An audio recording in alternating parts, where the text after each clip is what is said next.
بسم اللہ الرحمن الرحیم۔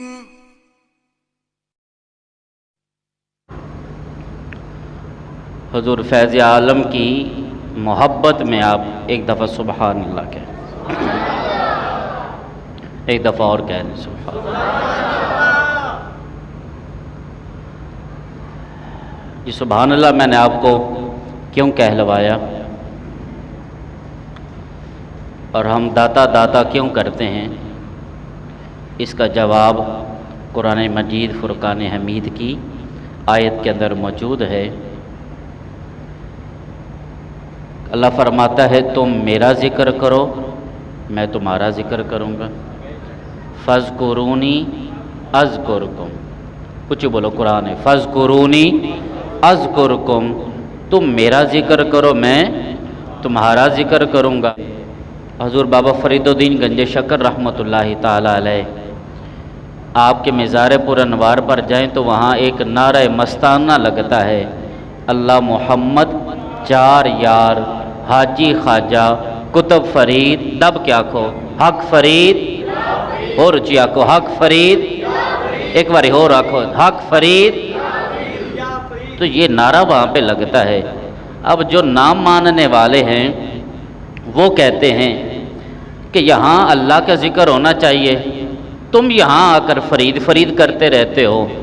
تو کسی محبت والے نے بڑا خوبصورت جواب دیا، کہنے لگے کہ تمہیں پتہ نہیں ہے رب کا قرآن ہے، رب کا فرمان ہے، رب کا حکم ہے، فاذکرونی اذکرکم، تم میرا ذکر کرو۔ تو بابا فرید صاحب رحمۃ اللہ تعالی علیہ، آپ نے ساری زندگی رب رب کیا ہے، اب جو رب کا وعدہ ہے رب اپنے وعدے کے خلاف نہیں کرتا۔ فرید نے ساری زندگی رب رب کیا ہے، اب رب کا وعدہ پورا ہو رہا ہے، اب رب لوگوں سے فرید فرید کہلواتا ہے۔ فاذکرونی اذکرکم، تو ہم داتا داتا کیوں کہتے ہیں؟ اس لیے کہتے ہیں کہ انہوں نے ساری زندگی رب رب کی ہے اور رب کے بندوں کو رب کی بارگاہ تک لے کر آئے ہیں۔ جو گناہوں کی دل دل میں دھنسے ہوئے تھے انہیں اس دل دل سے باہر نکال کے صراط مستقیم پر چلایا ہے۔ تو جن کا اتنا بڑا احسان ہو تو پھر ان کا شکریہ بھی ادا کرنا چاہیے، ان کا شکریہ بھی ادا کرنا چاہیے۔ اس سال جو حضور داتا گنج بخش علی حجویری رحمۃ اللہ تعالی علیہ کا عرس پاک ہے وہ ہے 978واں 978واں عرس پاک ہے، یعنی 1000 سال ہونے والے ہیں۔ 1000 سال کس چیز کو؟ آپ کے عرس پاک کو شروع ہوئے 1000 سال ہونے والے ہیں، اور آپ کی پیدائش مبارکہ ہے سن 400 ہجری۔ کون سی ہجری؟ 400 ہجری آپ کی ولادت باسعادت ہے۔ تو 1000 سال ہو گیا آپ کے عرس پاک کو شروع ہوئے، تو ہمیں ان لوگوں کی سمجھ نہیں آتی جو قرآن بھی پڑھتے ہیں حدیث بھی پڑھتے ہیں پھر کہتے ہیں عرس منانا شرک ہے بدعت ہے۔ اتنے تو وہ لوگ مسلمان نہیں کرتے جتنا مسلمانوں کو وہ روز بروز کافر کرتے جاتے ہیں۔ بندہ ان سے پوچھے کہ 1000 سال تو داتا صاحب کے عرس کو شروع ہوئے ہونے والے ہیں، تو بتاؤ اگر شرک ہے تو ابھی تک رب نے بند کیوں نہیں کروایا؟ کیا رب کے پاس طاقت نہیں ہے؟ رب کے پاس اختیار نہیں ہے؟ سب کچھ ہے۔ میرے مصطفیٰ کا فرمان یاد رکھنا، صحیح بخاری شریف میں ہے، آقا فرماتے ہیں مجھے اپنی امت پر شرک کا کوئی خطرہ ہے ہی نہیں، شرک کا کوئی خطرہ ہے ہی نہیں، جسے شرک اکبر کہتے ہیں کہ رب کا کوئی شریک مان لینا، رب کے سوا کسی اور کو واجب الوجود مان لینا، رب کے سوا کسی اور کو عبادت کے لائق مان لینا، تو ایسا شرک تو ان پڑھ سے ان پڑھ بندہ، جاہل سے جاہل جو ہے وہ بھی نہیں کرتا۔ تو یہ لوگ جو دین کے ٹھیکیدار بنے بیٹھے ہیں، یہ روز حضور داتا صاحب کے نام لینے والوں کا، بابا فرید صاحب کا نام لینے والوں کا، حضور نوش و پاک سرکار کا نام لینے والوں کا، جو اولیاء کاملین ہیں ان کا نام لینے والوں کو مشرک بناتے ہیں، تو بندہ ان سے پوچھے تو صحیح کہ شرک ہوتا کیا ہے۔ پہلی بات ہے انہیں شرک کا پتہ ہی نہیں ہے، شرک کی تعریف کا ہی نہیں پتہ کہ شرک ہوتا کیا ہے۔ اب وہ کہتے ہیں کہ رب کے سوا تم کسی اور کو پکارو تو مشرک ہو جاتے ہو۔ اب رب کا حقیقی معنی ہے پالنے والا۔ رب کا حقیقی معنی کیا ہے؟ اونچی بولو، ہمیں کون پالنے والا ہے؟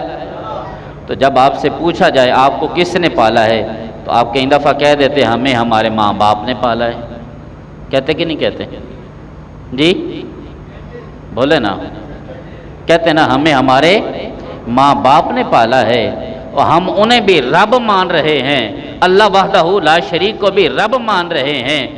وہ بھی لوگ جو شرک کے فتوے لگاتے ہیں ان سے بھی پوچھے تمہیں کس نے پالا ہے، وہ بھی کہیں گے ہمیں پالنے والے ہمارے ماں باپ ہیں۔ تو وہاں معنی اور ہوگا، وہاں رب معنی حقیقت میں پالنے والا رب العالمین ہے، اور جب ماں باپ کی طرف بولا جائے گا رب کا معنی تو وہ اللہ کے اذن سے، اللہ کے حکم سے، اللہ کی دی ہوئی طاقت سے جو ہیں وہ پالنے والے رب ہیں۔ تو جب یہاں شرک نہیں ہوتا تو پھر دادا صاحب کو بھی دادا کہنے سے شرک نہیں ہوتا، دادا صاحب کو بھی دادا کہنے سے شرک نہیں ہوتا۔ عزیزان گرامی، اللہ وحدہ لا شریک کے فضل اور کرم سے جو آیت کریمہ میں نے تلاوت کی ہے بڑی مشہور و معروف ہے، ہر مسلمان کو آتی ہے۔ اس کے چند جملے آپ کے گوش گزار کرنے ہیں۔ پہلا جملہ ہے اللہ، اس کا معنی ہے خبردار۔ اس کا معنی کیا ہے؟ خبردار۔ اور ہم بڑے خوش نصیب ہیں کہ ہم اللہ کے نیک اور صالحین بندوں کا ذکر کرتے ہیں، اور ہم ولیوں کا ذکر کیوں نہ کریں؟ ہم ولیوں کا ذکر اس لیے کرتے ہیں کہ ولیوں کے صدقے ہمیں ایمان ملا ہے۔ سبحان اللہ کہتے جائے، ولیوں کے صدقے ہمیں ایمان ملا ہے، ولیوں کے صدقے ہمیں قرآن ملا ہے، ولیوں کے صدقے ہمیں پاکستان ملا ہے، ولیوں کے صدقے ہمیں جنت ملی ہے، ولیوں کے صدقے ہمیں صراط مستقیم ملا ہے۔ ارے ان ولیوں کے ہی صدقے ہمیں مصطفیٰ بھی ملا ہے اور خدا بھی ملا ہے۔ تو الحمدللہ جہاں ولیوں کا ذکر ہوتا ہے وہاں انوار کی بارش ہوتی ہے، جہاں ولیوں کا ذکر ہوتا ہے وہاں انوار کی بارش ہوتی ہے، وہاں رب کی رحمتیں برستی ہیں، اور جو بندہ ولیوں کا دامن تھام لیتا ہے اللہ اسے بھی ایمان کامل کی دولت عطا فرما دیتا ہے۔ اور ہم اہل سنت و جماعت صراط مستقیم پر ہیں۔ سورہ فاتحہ شریف کو پڑھے نا تو صراط الذین انعمت علیہم، یا رب العالمین ہمیں ان کا سیدھا راستہ دکھانا جن پر تیرا انعام ہوا ہے، جن پر تیرا۔ اب وہ انعام والے کون لوگ ہیں یہ بھی ہم قرآن سے پوچھ لیتے ہیں۔ قرآن ہماری رہنمائی کرتا ہے کہ وہ جن کا راستہ تم نے مانگا ہے انعام والے بندے وہ کون ہے؟ قرآن کہتا ہے اولئک الذین انعم اللہ علیہم من النبیین والصدیقین والشہداء والصالحین۔ اے لوگو تم نے جو صراط مستقیم انعام والوں کا مانگا ہے تو سن لو وہ انعام والے نبی ہیں، وہ صدیقین ہیں، وہ شہداء ہیں، وہ انعام والے صالحین ہیں۔ وہ انعام والے کون ہیں؟ صالحین ہیں۔ تو پتہ چلا حضور دادا صاحب رحمۃ اللہ تعالی علیہ کا راستہ مانگنا، بابا فرید صاحب کا راستہ مانگنا، سلطان باہو کا راستہ مانگنا، مہر علی کا راستہ مانگنا، یہ کوئی اللہ کے غیر کا راستہ مانگنا نہیں ہے۔ جو اللہ کے قرآن نے ہمیں تعلیم دی ہے کہ صراط مستقیم انعام والوں کا مانگنا ہے، تو ان کا راستہ مانگنے کا مطلب یہی ہے کہ یہی صراط مستقیم ہے، یہی سیدھا راستہ ہے جس پر ہم اہل سنت و جماعت چل رہے ہیں، اس پر قائم ہیں، اور اللہ تعالی ہمیں اسی صراط مستقیم پر ہمیشہ قائم رکھے۔ تو سب سے پہلا جملہ میں نے عرض کیا الا ہے۔ اللہ نے اپنے ولیوں کا ذکر کرنے سے پہلے خبردار کیا ہے۔ نبیوں کا ذکر آیا، صدیقین کا ذکر آیا، شہداء کا ذکر آیا۔ اب اللہ کے نبی اور پاک پیغمبر جو ہیں، اللہ نے انہیں اتنی شانیں عطا فرمائی ہیں، لیکن ان کا ذکر کرنے سے پہلے اللہ نے خبردار نہیں کیا۔ اللہ کا جملہ جو ہے وہ ان کے ذکر سے پہلے نہیں آیا، لیکن اللہ کے ولیوں کا جب ذکر آیا تو اللہ نے پہلے خبردار کیا، پھر آگے اپنے ولیوں کی شان کو بیان کی۔ اب کوئی پوچھنے والا بارگاہ الوہیت میں پوچھنے کی جسارت کر سکتا ہے کہ باری تعالیٰ جب تیرے ولیوں کا ذکر آیا تو ذکر کرنے سے پہلے تو نے خبردار کیا ہے، تو خبردار کرنے کا مقصد کیا ہے؟ تو اللہ کی بارگاہ سے جواب آتا ہے، اے میرے پیارے بندے، یہ میرے ولی جو ہیں، یہ میرے دوست ہیں، میرے ولی جو ہیں یہ میرے محب ہیں، میں ان سے محبت کرتا ہوں، یہ مجھ سے محبت کرتے ہیں، اور جو میرے ولی ہیں یہ میرے نبی کے نمائندے ہیں، میرے نبی کے نمائندے ہیں۔ میں تمہیں خبردار اس لیے کر رہا ہوں، اللہ کا جملہ پہلے اس لیے ذکر کر رہا ہوں تاکہ تمہیں پتہ چل جائے، تم ہوشیار باش ہو جاؤ، خبردار ہو جاؤ کہ جس کے نمائندوں کا ذکر کرنے سے پہلے رب خبردار کر رہا ہے کہ کہیں اللہ کے کاملین، اللہ کے جو صالحین ہیں، جو نیک بندے ہیں، کہیں ان کی بے ادبی اور گستاخی کر کے کہیں تم جہنم کا ایندھن نہ بن جانا۔ اگر ولیوں کی بے ادبی اور گستاخی کرنے سے بندہ جہنم کا ایندھن بنتا ہے تو وہاں کیا مقام ہوگا کہ جہاں اللہ کے نبیوں کی بے ادبی اور گستاخی کی جاتی ہے۔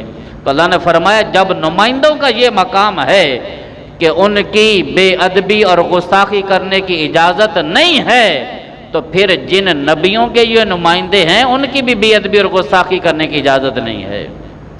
تو اللہ تعالیٰ نے اللہ کا جملہ پہلے ذکر کر کے ان بے ادبوں اور گستاخوں کا جنازہ نکال دیا اور بتا دیا کہ میرے ولیوں کی شان جب بھی آ جائے تو تم نے میرے ولیوں کو معمولی نہیں سمجھنا، میرے ولیوں کو معمولی نہیں سمجھنا، کیونکہ یہ میرے دوست ہیں، یہ مجھ سے محبت کرتے ہیں، میں ان سے محبت کرتا ہوں۔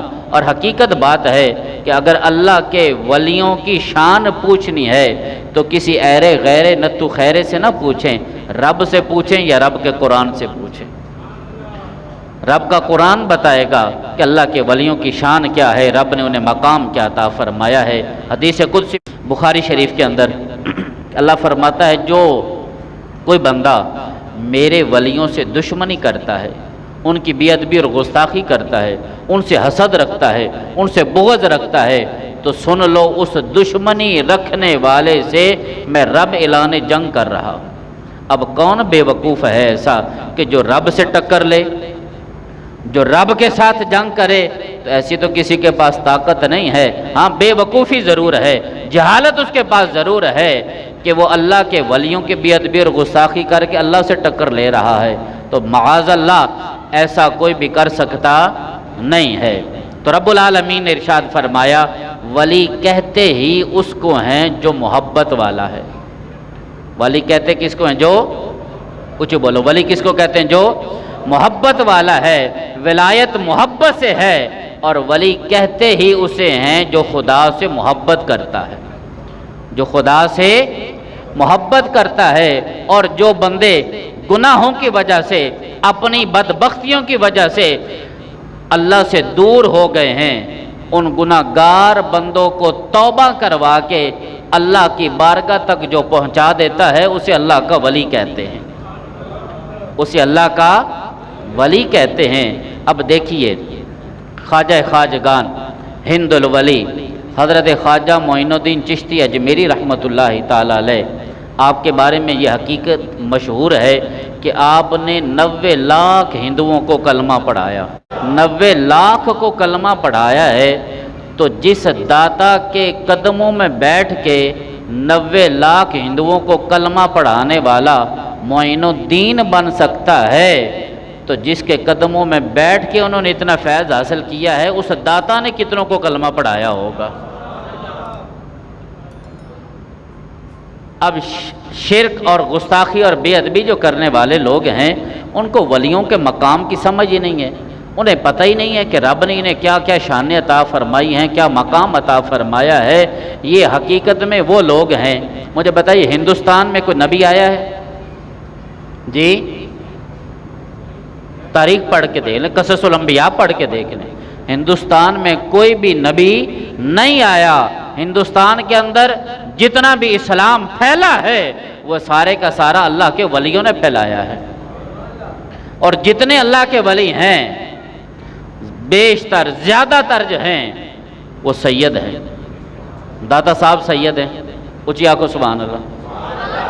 مہر علی سید ہیں، خواجہ ہند الولی معین الدین چشتی اجمیری سید ہیں۔